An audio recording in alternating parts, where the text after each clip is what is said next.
აქცია ჩატარდა მთელ საქართველოში ლურჯი ნაკადულის სახელწოდებით 22 მარტს.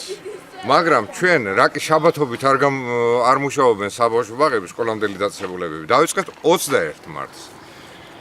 ყველა საბავშვო ბაღი თელავის მუნიციპალიტეტში, მათ შორის ახმეტის მუნიციპალიტეტში გამოვიდნენ დაასუფთავეს თავიანთი ტერიტორიები, მიმდებარე ტერიტორიები და 22-ში უკვე მთელი თელავის მუნიციპალიტეტის საჯარო სამსახურებია თუ სხვადასხვა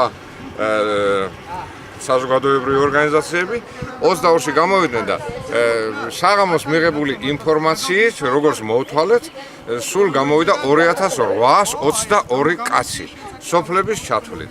ისე რომ აქციამ წარმატებულად ჩაიარა, მაგრამ ეს არ აღმოჩნდა ერთდღიანი. თელაველები ხო ყველაზე მაგრები ვართ და გამოგვივიდა კვირეული.